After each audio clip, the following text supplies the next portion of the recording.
नमस्कार मेरे प्यारे दोस्तों, मैं आपका दोस्त देव मेहरा। दोस्तों जो आज मैं आपके साथ जो वीडियो शेयर करने वाला हूँ वो Q&A पे वीडियो है, यानी कि कुछ मैंने इंपॉर्टेंट जो क्वेश्चन है वो लिए हुए हैं। उसमें फ्रेंड्स मैं आज आपके जो आंसर है वो दे दूँगा।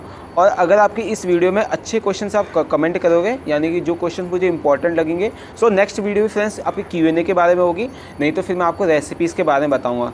सो फ्रेंड्स बात कर लेते हैं अपने पहले क्वेश्चन पे। तो फ्रेंड्स जो पहला क्वेश्चन पूछा गया कि मोल्ड के बारे में पूछा गया हुआ, जो मैंने वीडियो शेयर की थी मोल्ड से रिलेटेड में, ब्रेड के मोल्ड के बारे में आपको वीडियो शेयर की थी लास्ट टाइम। पूछा गया है कि आपके सारे जो मोल्ड होते हैं वो एक जैसे होते हैं। सारे मोल्ड फ्रेंड्स एक जैसे नहीं होते हैं, क्योंकि कुछ मोल्डों का साइज़ जो होता है अलग अलग होता है।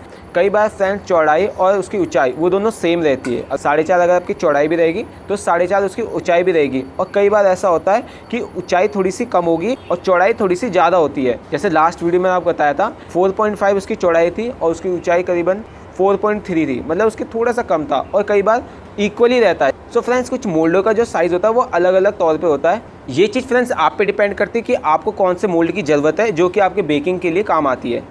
सो फ्रेंड्स जो दूसरा क्वेश्चन जो पूछा गया वो स्टार्टर के बारे में पूछा गया कि अगर हम 1 किलो की जो ब्रेड की जो रेसिपी अगर हम यूज़ करें तो उसमें स्टार्टर कितना यूज़ कर सकते हैं।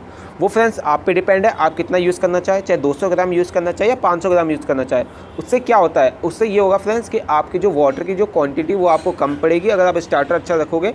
और स्टार्टर अच्छा रखने से उसकी क्वालिटी भी अच्छी इंप्रूवमेंट होती है, उसमें ब्रेड इम्प्रूवर और ग्लूटेन की ज़रूरत नहीं पड़ेगी जब आप अच्छी क्वान्टिटी में एक स्टार्टर डालोगे। यानी कि अगर आपका 1 किलो की अगर रेसिपीज़ आप यूज़ कर रहे हैं सो 500 ग्राम अपना स्टार्टर यूज़ करोगे और 500 ग्राम जब मैदा यूज़ करोगे सो आपको उसमें ग्लूटेन और ब्रेड इम्प्रूवर की कोई ज़रूरत नहीं पड़ेगी। आपका जो स्टार्टर होगा वही फ्रेंड्स ब्रेड इम्प्रूवर और ग्लूटेन का काम कर देगा। और इसमें फ्रेंड्स आपको ये ईस्ट की जो मात्रा होगी वो भी आपको कम करनी पड़ जाएगी, क्योंकि ईस्ट बहुत अच्छी तरीके से उसमें फर्मेंट पहले से हो चुका होता है। इसलिए फ्रेंड्स जो 25 से लेकर 30 ग्राम से जो ईस्ट हम डालते हैं उससे फ्रेंड्स आप 20 ग्राम भी डालोगे सो वो 30 ग्राम के बराबर जो है काम करेंगे एक आपके अच्छे स्टार्टर के तौर पे।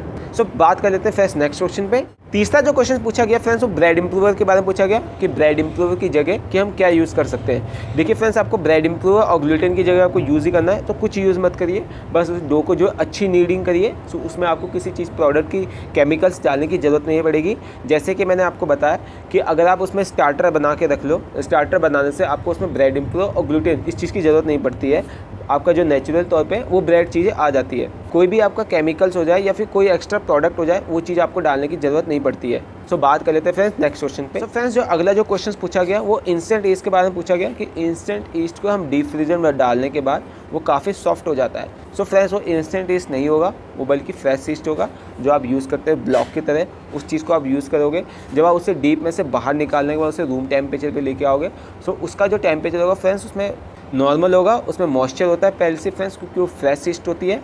और डीप में उस चीज़ को इसलिए रखा जाता है कि वो काफ़ी तौर पे स्टोरेज रहे। अगर आप उसे डीप में रखोगे सो करीबन उसे 3 महीने से लेकर 2 महीने तक स्टोरेज कर सकते हो। लेकिन जब आप उसे फ्रीज़र में रख दोगे सो फ्रेंड्स उसे करीबन 15 से लेकर 20 दिन तक उस चीज़ को यूज़ कर सकते हो।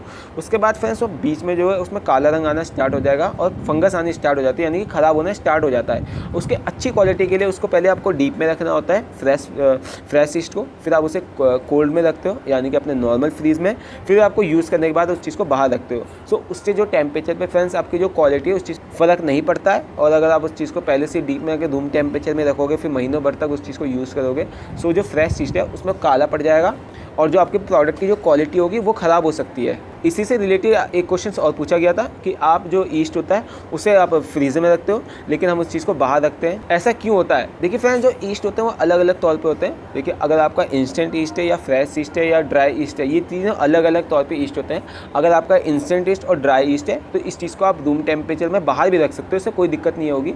लेकिन आपका जो फ्रेश ईस्ट होता है उसको आपको फ्रीज में रखना ही होता है, क्योंकि उसके अंदर मॉइस्चर होता है और मॉइस्चर किसी भी प्रोडक्ट को ख़राब करने के लिए तैयार बैठा रहता है, क्योंकि उसके अंदर बैक्टीरियाज वगैरह होते हैं फ्रेंड्स। सो इसीलिए जो अपने इंस्टेंट ईस्ट होता है, ड्राई ईस्ट होता है, वो चीज़ ख़राब नहीं होती है, वो प्रिजर्वेटिव रहती है। अगर आप एयर टाइट कंटेनर में उसको अच्छी तरह से पैक करके रखोगे सो उसमें किसी भी तौर पर मॉइस्चर नहीं आएगा और वो लॉन्ग टाइम तक आपकी चलती रहेगी। लेकिन फ्रेश ईस्ट में ऐसा नहीं होता है, उस चीज़ को आपको कोल्ड रूम में रखना होता है या अपने फ्रीज में रखना होता है, जिससे कि उसके अंदर मॉइस्चर ना बने और जो आपकी ईस्ट है वो किसी भी तौर पर फंगस ना हो और काली ना पड़े। इस चीज़ का भी ध्यान रखा जाता है। सो फ्रेंड्स एक लास्ट क्वेश्चन जो पूछा गया वो पूछा गया कि स्टार्टर फूड क्या होता है।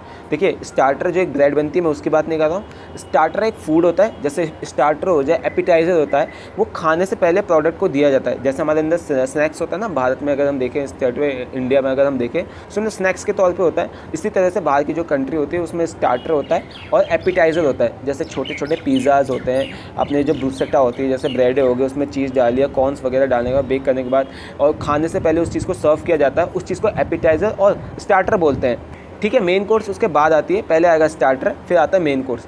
अब ये तो सब बाहर की चीज़ें दोस्तों, जो कल्चर वगैरह है। हम इंडिया में तो एक साथ पहले खाना दे देते तो उसको कोई दिक्कत नहीं है, लेकिन बाहर आपको पता ही है अलग अलग तौर पे जो फैल रखा है, पहले एक अलग ही प्रोडक्ट दो जिससे उनकी भूख बढ़ती है। और हाँ, ये स्टार्टर इसलिए दिया जाता है कि इससे भूख बढ़ती है। इससे ये होता है कि हमारे खाने में जो रुचि आनी स्टार्ट होती है, यानी कि हमारी भूख बढ़ने का काम ये स्टार्टर और एपिटाइज़र करते हैं। ये थोड़ा सा अजीब है, लेकिन यही सच्चाई है दोस्तों कि एपिटाइज़र स्टार्टर इसलिए दिया जाता है कि जो उसे खाने के लिए अच्छा रहे। सो फ्रेंड्स, ये थी कुछ रेसिपीज़, आई होप आपको पसंद आई होगी। पसंद आए तो वीडियो को लाइक से सब्सक्राइब करना मत भूलना, क्योंकि मैं आपके लिए ऐसी बेकरी की रेसिपी और नॉलेज लेके आता रहता हूँ। फिर मिलेंगे नेक्स्ट किसी रेसिपी और नॉलेज में। जय हिंद।